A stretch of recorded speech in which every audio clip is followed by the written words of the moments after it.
वामनावतार के 3 पगों के आख्यान का प्राचीनतम स्रोत क्या है? ऋग्वेद। वामनावतार के 3 पगों के आख्यान का प्राचीनतम स्रोत क्या है? ऋग्वेद। ऋग्वेद में इंद्र के लिए 250 तथा अग्नि के लिए 200 ऋचाओं की वर्णना की गई है। अगर मैं भूल जाती हूँ तो ऐसे याद करती हूँ कि इंद्र भगवान बारिश के देवता है, तो बारिश होती है तो ज़्यादा मात्रा में होती है, और अग्नि तो कम ही होता है ना। कहीं भी आग भी लगा तो बारिश के अपेक्षा कम होता है, तभी ना पानी आग को बुझा देता है। तो 200-250 याद कर लीजिए। ज़्यादा वाला बारिश और कम वाला अग्नि। 250 इंद्र के लिए और 200 अग्नि के लिए।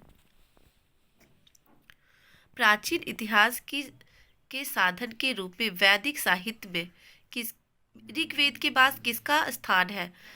प्राचीन इतिहास के साधन के रूप में वैदिक साहित्य के बाद ऋग्वेद के बाद शतपथ ब्राह्मण का स्थान है।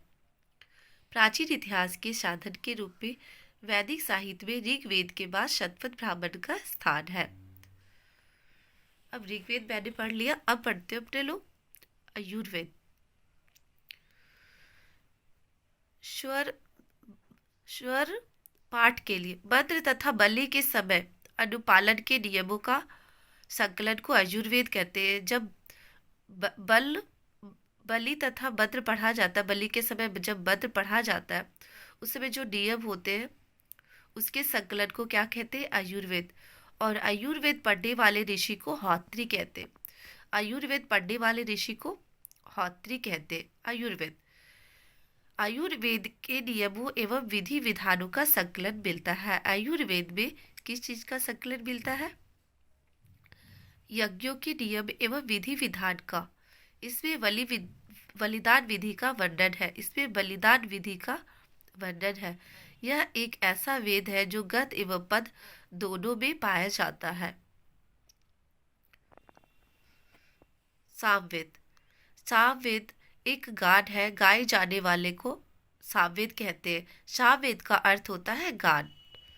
गाए जाने वाले ऋचाओं या मंत्रों का संकलन सामवेद में मिलता है।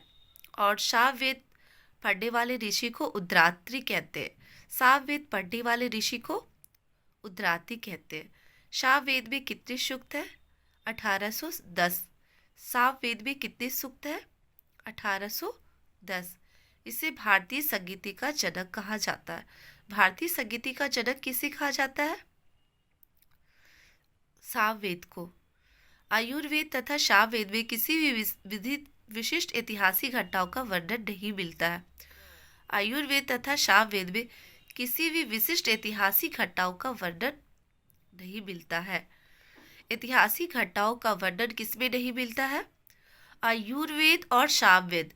ऋग्वेद और अथर्ववेद में मिलता है, बट आयुर्वेद और सामवेद में नहीं मिलता है। ऐतिहासिक घटनाओं का विवरण किसमें नहीं मिलता है? आयुर्वेद एवं सामवेद में। अथर्ववेद अथर्वा ऋषि द्वारा रचित है। अथर्ववेद किसके द्वारा रचा गया है? अथर्ववेद अथर्वा ऋषि द्वारा रचित है। इस वेद में कुल कितने मंत्र हैं? 731 मंत्र और 6000 पद। अथर्ववेद में कितने मंत्र हैं? 731 मंत्र और 6000 पद। और कन्याओं के जन्म की निंदा किसमें की गई है? अथर्ववेद में। कन्याओं के जन्म की निंदा अथर्ववेद में की गई है। और इसमें अथर्ववेद में बहुत सारे चीजों का वर्णन मिलता है, जैसे विचारों का, अंधविश्वासों का और पृथ्वी सूक्त अथर्ववेद का प्रतिनिधि सूक्त माना जाता है। क्वेश्चन ये है कि अथर्ववेद का प्रतिनिधि सूक्त किसे माना जाता है? तो पृथ्वी सूक्त को अथर्ववेद का प्रतिनिधि सूक्त माना जाता है। इसमें मानव, ये पृथ्वी सूक्त में किस चीज का वर्णन है?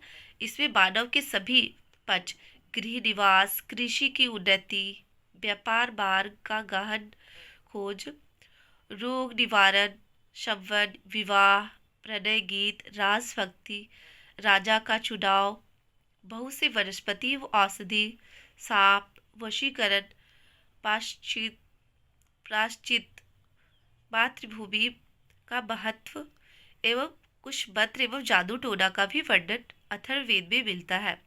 क्वेश्चन है, परीक्षित को गुरुओं का राजा कहा जाता है किस वेद में? अथर्ववेद में। परीक्षित को गुरुओं का राजा किसी वेद में कहा जाता है? अथर्ववेद में। अथर्ववेद में परीक्षित को गुरुओं का राजा कहा जाता है। गुरु क्या है? गुरु देश की समृद्धि का अच्छा चित्रण प्रस्तुत करता है। थैंक्स।